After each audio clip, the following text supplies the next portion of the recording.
Well, hello, I'm Chief Meteorologist Bob Harrigan with your first alert weather update. More on red tide as opposed to weather, but we're going to explain all of that and what it means for us here along the Sun Coast in terms of wind direction and how weather plays a role in determining what kind of impacts are being felt here along area beaches, which, by the way, is very important to folks visiting here as well as who live here and want to do boating and go to the beaches. So we're waiting for a few people to gather here on this Facebook live shot that we're doing right now.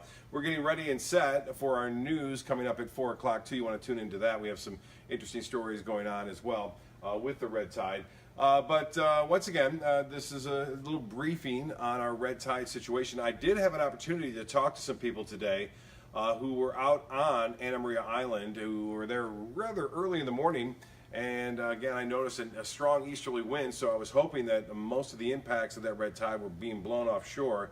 And we'll talk about that as well as what she said. She's an actual Anna Maria Island Turtle Watch team member.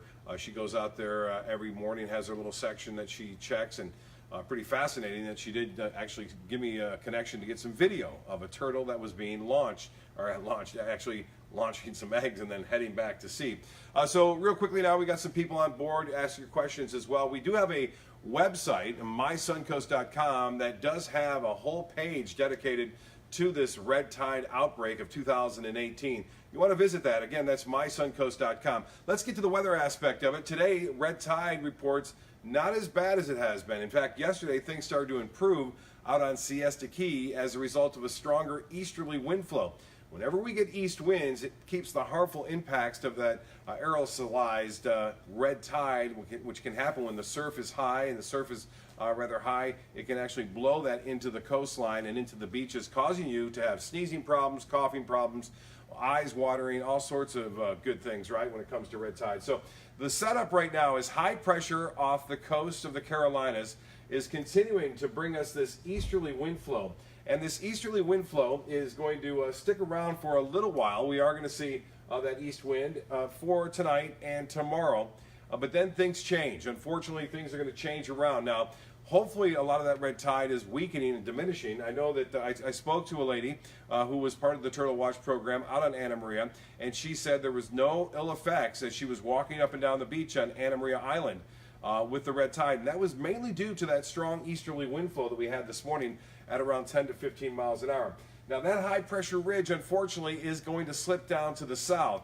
And as it does so, it's going to change our winds around to onshore. And onshore flow is not the best when it comes for the harmful impacts of red tide. And the high pressure is going to get pushed down here by a cold front that's moving through parts of the mid-Mississippi Valley right now. That front is due to arrive basically on Thursday, so this setup will start to transition late Wednesday and into Thursday. And what that means, onshore flow, and if the red tide is still as thick as it was, that means that red tide will be pushed back into the area beaches. Today it's been pretty nice out there, I understand, from some viewers as well as some folks who have been out on the beaches.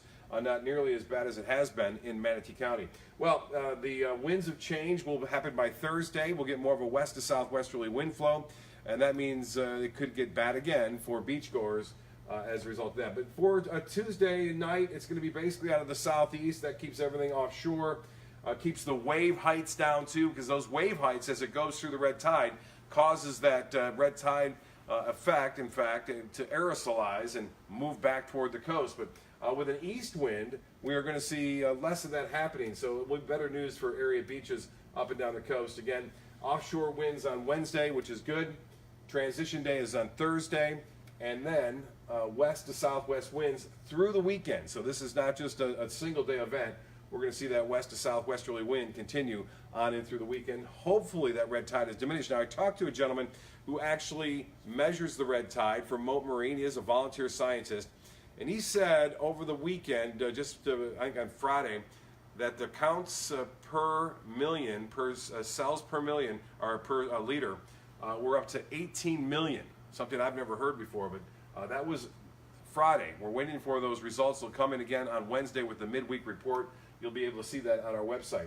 We have this upper tropospheric trough moving through the Bahamas now and into the Florida Straits. You can see that circulation right there. That brings us that easterly wind, so that will continue to bring us that east wind as well as that high pressure off the Carolina coast. But once that moves on, we're going to see a return to showers and storms in the morning along the coast as that west wind makes its way toward the east throughout the day on Thursday, Friday, Saturday, and Sunday.